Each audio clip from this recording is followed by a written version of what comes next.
Si tu as cliqué sur cette vidéo, c'est que tu es sur le point de monter ton premier PC gamer. Aujourd'hui, je vais te montrer point par point, étape par étape, comment monter ta machine et tu vas voir que c'est pas si dur que ça. Avant tout, je préfère quand même te prévenir, cette vidéo ne peut pas s'appliquer à tous les composants qui existent sur le marché, ça paraît logique, donc c'est pour ça que je vais te demander de te munir de ton manuel. Ton manuel te guidera quand même tout au long de cette vidéo, mais moi je vais te donner des petites astuces pour faciliter le montage de ton PC. Voici la config qu'on va monter aujourd'hui, un Ryzen 5 7500F, 32 Go de RAM en DDR5, c'est des Lexartor, il y a 2 Tera de stockage, une B650, une alimentation 750 watts et un water cooling 360 mm. Première étape, mettre le processeur sur la carte mère. Personnellement, moi je mets des gants pour éviter l'électricité statique, c'est très compliqué à dire d'ailleurs. Si vous en avez à la maison, prenez-en, mais faites bien attention que ce soit des antistatiques, voilà, pour éviter de cramer votre composant, surtout la carte mère. En premier, la carte mère, on la sort de son petit emballage. Alors moi je peux l'attraper pleine main parce que j'ai des gants qui permettent de pas la cramer, mais vous attrapez-la où il n'y a pas de circuit, etc. Donc là on va installer le processeur, la RAM, le stockage, etc.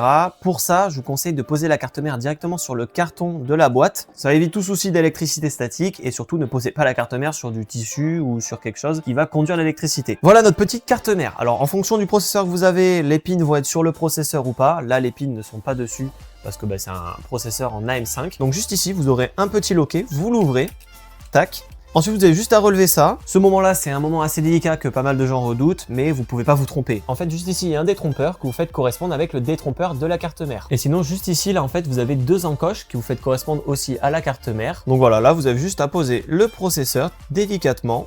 Tac, voilà. Ensuite, vous vérifiez, vous bougez un petit peu comme ça. Si vous voyez que ça bouge un petit peu, mais pas trop, c'est que c'est bon. Vous rebaissez ça. Là, ça va un petit peu forcer, vous inquiétez pas, c'est normal. Tac, et voilà. Le petit support en plastique se détache, ça veut dire que le processeur est bien installé. Ensuite, on passe aux barrettes de RAM. C'est un moment aussi assez simple, mais il faut faire quand même attention. Faites gaffe, les gars. Maintenant, pour mettre la RAM sur la carte mère, c'est assez simple, mais il faut quand même comprendre comment la RAM fonctionne. Lorsque vous avez deux barrettes de RAM, elles peuvent fonctionner ensemble et ça peut vraiment améliorer de fou vos performances. Quand elles fonctionnent ensemble, donc en gros, elles s'entraident. Pour que ça soit possible et qu'elles fonctionnent ensemble et que vous ayez des gains de performance, il faut déverrouiller la deuxième et le quatrième slot de RAM de votre carte mère. Alors, il y a un sens pour les mettre sur la carte mère. Le côté un petit peu moins joli où il y a l'étiquette, ça va vers la gauche de la carte mère, vers le processeur. Donc là, c'est assez simple. Vous mettez tout simplement dans le slot, vous visez bien au milieu, vous prenez vos 2 pouces, pas un doigt au milieu parce que vous voyez, c'est pas stable. Vous mettez 1 pouce et vous appuyez. Tac. Là, votre RAM est installée. On fait pareil avec l'autre, l'étiquette vers le processeur. Et voilà, si ça fait clac-clac, c'est bon. Si vous voyez que la RAM bouge pas, que tous les slots sont refermés, c'est good. Vous avez installé votre RAM, maintenant on va passer au stockage. Voici 2 Tera de chez Lexar, c'est le 790, c'est du PCI Gen 4. Maintenant on va l'installer sur la carte mère. Donc le stockage va se mettre sur le port M.2 de votre carte mère. Ça c'est pour les SSD NVMe. Donc là vous allez juste dévisser votre petit dissipateur. Alors certaines cartes mères n'en ont pas. Moi celle-là elle en a une, mais si vous en avez pas, du coup vous avez directement accès au slot. Voilà, c'est ici que votre SSD NVMe va se mettre. Voilà comment se présente votre SSD. Vous allez juste à le mettre dans la carte mère, dans ce port. C'est le port NVMe comme je vous ai dit. C'est vraiment tout simple, ça se met juste ici. Et voilà, là il est installé. Maintenant vous n'avez plus qu'à remettre la petite vis. Alors soit vous avez la petite vis qui est dans la boîte de votre SSD, sinon vous remettez avec la vis du dissipateur. N'oubliez pas d'enlever le film de protection. En gros ça, le dissipateur, c'est ce qui va permettre de refroidir le stockage. En gros ça va dissiper la chaleur que le SSD dégage. Ensuite tout simplement, vous remettez le SSD dans l'encoche qui était prévue pour. Et voilà, vous avez appuyé bien un peu et maintenant vous n'avez plus qu'à visser. Maintenant que vous avez installé le processeur, la RAM, le stockage sur la carte mère, maintenant on va mettre la carte mère dans le boîtier. On va faire ça étape par étape. T'inquiète pas, tu vas tout comprendre à la fin de cette vidéo. Voilà, le boîtier, c'est un Mustec. Bon, c'était le choix du client. Il a 7 ventilateurs intégrés. Je vais pouvoir vous montrer comment on branche les ventilateurs entre eux, comment faire fonctionner le RGB, etc. Là, pour l'instant, on va mettre la carte mère dedans, on va la visser. Petit conseil pour éviter de vous casser le dos, retournez le boîtier. Voilà, retournez directement la boîte. Comme ça, ensuite, vous avez juste à soulever.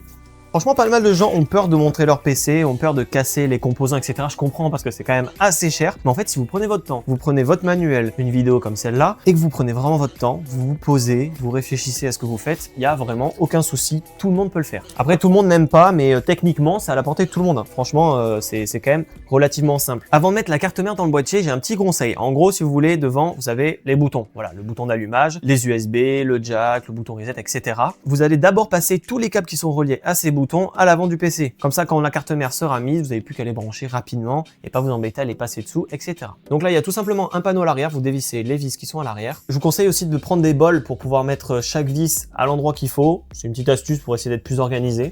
Bon après moi je le fais pas, j'ai l'habitude, mais voilà, c'est une petite astuce, c'est pas obligatoire, mais ça peut sauver des fois pour éviter de mélanger les vis entre tous les cartons qu'il y a, etc. Voici l'arrière. Bon, je suis d'accord, au premier abord ça peut faire peur. Je vais vous expliquer quel câble sert à quoi, comme ça vous allez comprendre le but derrière cette vidéo. C'est pas forcément juste vous monter votre PC. J'aimerais bien vous expliquer comment ça fonctionne, etc. Comme ça, si jamais il y a une panne ou quelque chose qui ne fonctionne plus, qu'est-ce qui sert à quoi, quel câble est relié à telle chose ou telle chose, et au moins vous pouvez essayer de réparer ou d'arranger les petits soucis que vous pouvez avoir dans le futur. Parce qu'un PC, même s'il est bien monté, il peut y avoir des différences de production de chaque composant. Donc moi en premier temps, je vais enlever le petit serre-câble parce que je vais faire mon passage de câble comme je le veux. Alors vous à la maison, vous n'êtes pas obligé de bien arranger les câbles, c'est vous qui voyez. Je vous conseille quand même au cas où derrière vous avez un problème avec tel ventilateur, je sais pas, il est mal connecté, il s'est débranché ou quoi, au moins vous avez accès directement. Mais pour ceux qui veulent pas s'embêter, que vous avez surtout un boîtier assez gros comme celui-là, vous pouvez vous permettre de pas forcément le faire et juste de le faire vite fait. Moi je vais m'appliquer parce que c'est quand même pour un client, donc c'est normal, et parce que j'adore faire des cable management, mais vous à la maison, vous n'êtes pas obligé. Voici tous les câbles qui sont reliés au bouton et au connectique à l'avant du boîtier. Donc ça c'est le câble USB type C. Donc je vais vous montrer où c'est qu'on le branche dans la carte mère.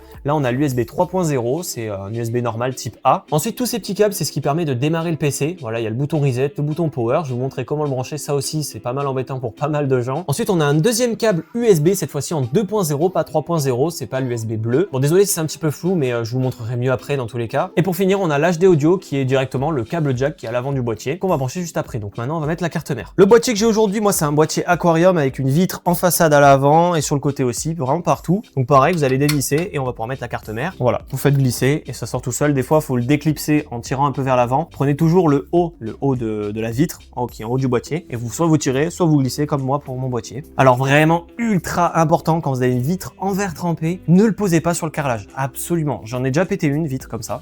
C'était à l'époque, je le savais pas. Donc voilà, le posez pas sur le carrelage parce qu'en fait ça fait une réaction chimique avec le verre trempé et ça l'explose mais instantanément. Vraiment vous faites tac, comme ça sur le carrelage, c'est cassé. Donc vraiment ne le faites pas, vous pouvez par contre le poser sur du bois, mais évitez, ne le faites carrément pas sur le carrelage, vraiment ne le mettez pas sur le carrelage. Pardon, j'ai oublié de vous dire, mais à l'arrière, vous avez toujours une petite boîte avec les vis, etc.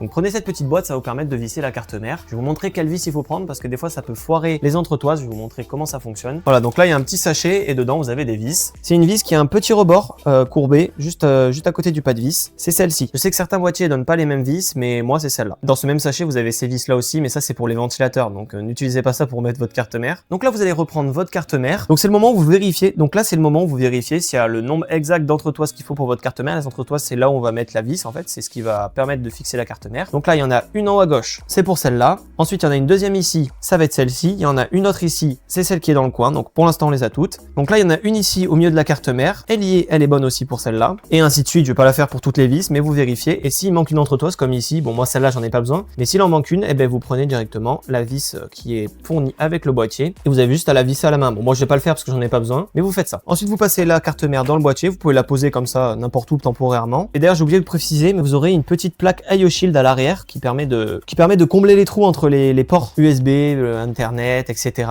Moi elle est déjà intégrée avec la carte mère, mais sinon vous avez juste à la clipser juste ici à l'arrière, clac, vous la clipsez dans le bon sens. Et après vous faites correspondre directement avec tous les ports de la carte mère. Donc là tout simplement vous allez pousser, vous poussez jusqu'à ce que ça corresponde à l'arrière du boîtier. Voilà, maintenant vous allez tout simplement visser toutes les vis. Quand vous voyez que vous pouvez plus tourner avec la force des doigts, commencez pas à mettre le poignet, etc. Vous risquez d'endommager l'entretoise qui est à l'arrière. Voilà, c'est bon. Vous avez entièrement vissé la carte mère au boîtier. Maintenant, on va relier le bouton power, les USB, l'USB type C, le câble jack directement à la carte mère. Dans mon cas, je vais devoir enlever les ventilateurs qui sont en bas pour avoir accès à tous les petits pins, les USB, etc. Mais dans votre cas, si vous n'avez pas de ventilateur, ça devrait être bon. Bon, j'ai fait ça un peu à l'arrache, mais j'ai déplacé juste un ventilateur pour l'instant, pour directement brancher tout ce qui est bouton à l'avant du PC, le bouton reset et surtout le bouton pour allumer le PC. Je vous mets un schéma de comment ça se branche. Je sais que ça peut paraître dur, mais en fait, c'est pas vraiment dur. Vous allez prendre en premier le câble HDD LED. Donc l'emplacement où vous allez tout brancher se trouve en bas à droite de la carte mère. Vous avez même un petit guide affiché directement sur la carte mère. Donc le HDD LED, vous allez le mettre en bas à gauche. Faites-le bien dans l'ordre que je vous dis, c'est plus simple. Alors, il n'y a pas d'importance, mais c'est juste que c'est beaucoup plus pratique. Ensuite, vous allez prendre le reset LED SW, c'est le bouton reset qui permet de rafraîchir votre PC quand il bug, par exemple. Vous allez le mettre juste à droite du HDD LED. Bon, maintenant, les boîtiers récents n'ont pas forcément ce bouton reset, mais moi, c'est le cas. Mais si jamais vous l'avez pas, c'est normal, vous inquiétez pas.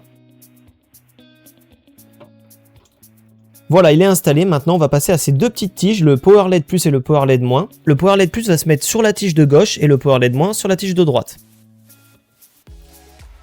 Voilà, les deux sont installés. Maintenant, le bouton qui permet d'allumer le PC, c'est le Power SW qui se met juste à droite du Power LED-. Et voilà, maintenant c'est installé, comme ça au moins votre PC vous pourrez le démarrer et il y aura tout disponible. Maintenant on va passer à l'USB 2.0 qui est en façade du boîtier. C'est tout simple, vous avez le petit FUSB juste ici. Vous faites correspondre aux pins qui sont sur le câble, aux pins de la carte mère. Voilà, c'est installé. Par contre je vais devoir dévisser l'autre ventilateur parce qu'il me cache la prise HD audio. Donc l'HD audio comme je vous ai dit c'est le câble jack qui est à l'avant du boîtier. Donc voilà, ça c'est l'HD audio. Vous avez juste un petit F audio en bas à gauche de la carte mère.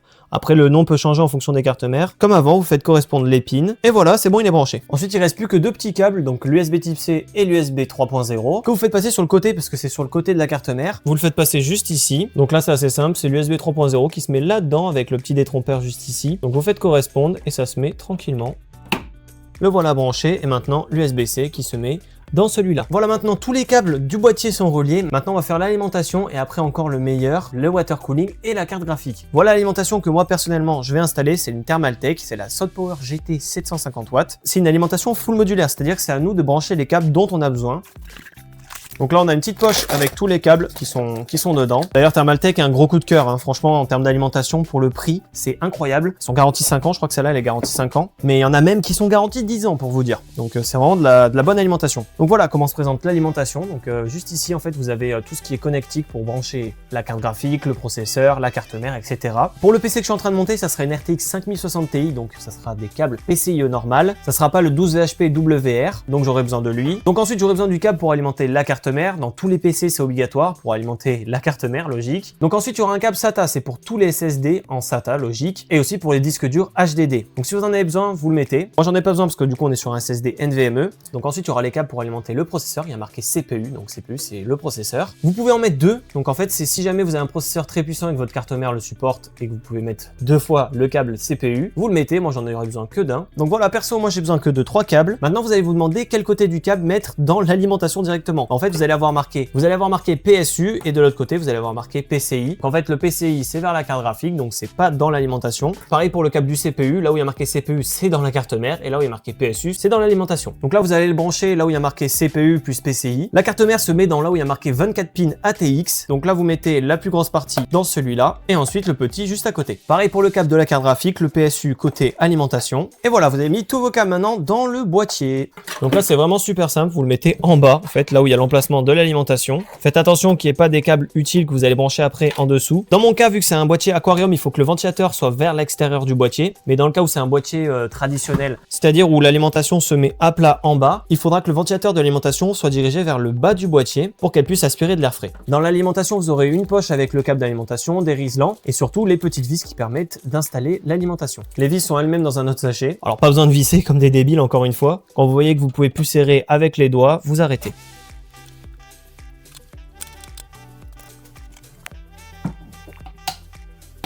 N'oubliez pas de boire de l'eau, hein, c'est trop important. Maintenant que l'alimentation est installée, on va faire passer les câbles à l'avant et après on va mettre le water cooling. Pour l'instant, le seul câble qu'on va brancher, c'est le câble du processeur. L'emplacement se trouve en haut à gauche de la carte mère. Donc le voici, vous allez le faire correspondre avec le petit encoche là. En fait, c'est ce qui permet de clipser le câble. Il faut que ce clip soit en haut de l'emplacement. Et voilà, là c'est bon. Quand vous voyez que vous tirez un petit peu, faut pas tirer trop fort, mais si vous voyez que ça vient pas, c'est qu'il est bien installé. Maintenant on passe au water cooling. Moi c'est un petit water cooling de chez Thermalright. Il y a un petit écran, il y a du RGB, ça fait plaisir.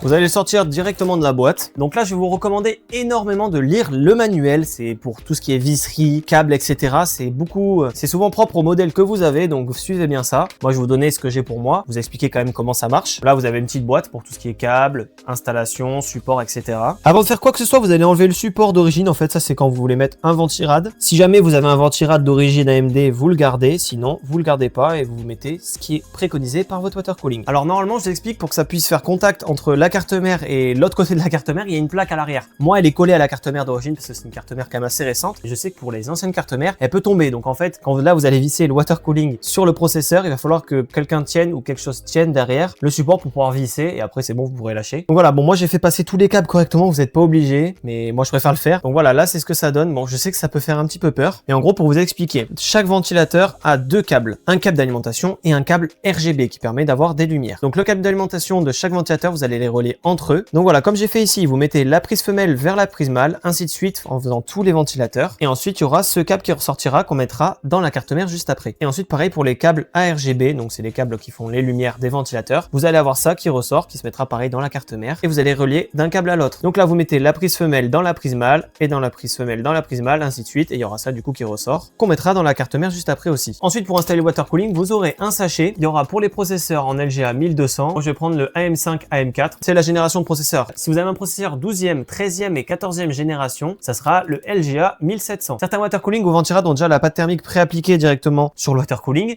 mais là, moi, c'est pas le cas. Je vais devoir mettre manuellement la pâte thermique, donc je vais vous montrer comment on la met et aussi quelle quantité on met. Pareil, dans une POF, vous aurez ces supports d'installation. Bon, je connais pas trop le terme, mais là, vous allez prendre ces petites rondelles et vous allez les mettre directement par-dessus, en fait, les supports de la carte mère. Donc là, ça va se mettre juste ici, tac, comme ça. Ils sont tous installés, maintenant on va mettre cette petite tige. Bon là c'est pas très logique, je suis d'accord, mais moi j'aurais besoin du support AM4 pour installer sur mon processeur qui est en AM5. Donc maintenant il va falloir que je mette ça par-dessus. Et maintenant que j'ai choisi les bonnes vis, je vais pouvoir visser tout ça et après mettre le water cooling. Pour tous ceux qui ont des ventirad, c'est quasiment la même chose en termes de support, etc.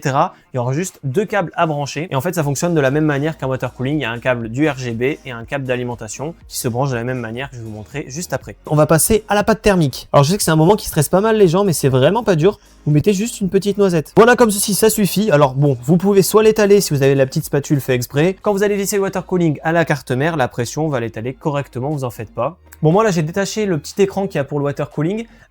Pour tous ceux qui en auront, du coup, il y aura un petit câble en USB-C qui se branchera juste en dessous. Bon, ça, je sais que pas grand monde qui regarderont la vidéo l'auront, mais je préfère quand même le préciser. Et après ça, ça se branchera sur l'USB en bas du boîtier. En bas de la carte mère, je me mélange les pinceaux, les gars. Pour tous ceux qui montent un water cooling ultra important, parce que sinon c'est surchauffe assuré, vous enlevez le petit film plastique qui est au-dessus là, celui-là. Et voilà, bon, j'ai mis une trace de doigt, ça c'est pas bien, mais c'est pas grave, je vais l'essuyer. Là, vous installez en face des vis. Ok, donc maintenant, là, vous allez serrer petit à petit d'un côté et de l'autre. Faut pas que ça soit toute la force qui soit du même côté, en fait. Faut vraiment que ça soit équivalent. Faut vraiment que vous serrez petit à petit. Quand vous voyez que ça force et que vous pouvez plus tourner avec les doigts, bon, vous mettez un petit dernier coup en utilisant la main pour être sûr. Mais pareil, pas besoin de le serrer comme un benet. Voilà, quand vous voyez que ça force, vous arrêtez. Voilà, vous avez installé le water block du water cooling. Maintenant, on va visser le radiateur au boîtier. Je vous conseille de d'abord brancher tout ce qui est câble. Donc, comme je vous l'ai dit, le câble qui sort, c'est le câble d'alimentation juste ici. Ça s'applique que tu aies un ventirad ou un water cooling. Vous allez le mettre sur le câble CPU fan. Le CPU fan se trouve tout en haut du boîtier. Et si jamais il y a un câble qui sort directement du water block, c'est la pompe du water cooling. Alors, ça peut être sur système pompe, CPU optionnel, moi c'est CPU optionnel. S'il y a marqué pump, donc PUMP, c'est que c'est là où tu dois le brancher. Bon, moi pour l'instant les câbles c'est vraiment n'importe quoi, hein. Vous en faites pas, je vais bientôt ranger. Et ensuite on finit avec le dernier câble, c'est le câble RGB. Donc voilà, pareil, c'est le câble femelle qui ressort. Et vous allez le mettre dans ARGB. C'est une prise 3 pins, c'est ce qui permet d'avoir le RGB dans tout ton PC. Ensuite, super simple, vous prenez les plus petites vis qui sont dans le sachet et ça permettra de fixer le water cooling au boîtier. Donc voilà, vous avez vissé tout simplement chaque petite vis, chaque emplacement pour que le radiateur soit fixé. GG, tu viens d'installer le radiateur sur ton boîtier. J'avais oublié, mais il faut que je mette le câble d'alimentation, de la carte mère et de la carte graphique. Tout à l'heure, j'ai complètement zappé. Là, je vais remettre le filtre à poussière. Donc là, du coup, on chope le petit câble de la carte mère. On le fait passer juste ici.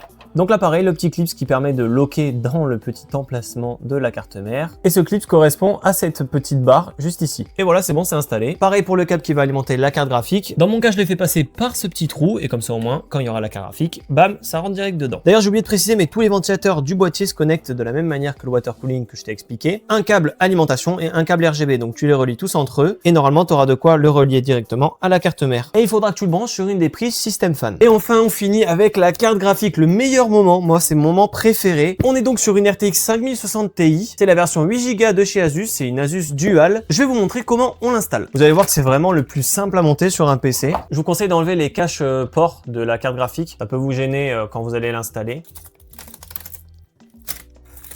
Pour une carte graphique double fan, je la trouve vraiment très jolie. C'est un très beau modèle. La première fois que je l'ai entre les mains, la Asus Dual pour la 560 Ti. Donc là, vous allez tout simplement enlever la protection du port PCI. Ensuite, vous allez libérer les slots pour mettre la carte graphique. Pour moi, c'est un modèle relativement petit, donc ça va passer sur 2 slots. Donc là, c'est tout simple. Vous vérifiez que ça soit baissé jusqu'en bas. Ensuite, vous alignez ce PCI avec celui de la carte mère. Là, vous voyez que c'est en face. Et maintenant, vous appuyez.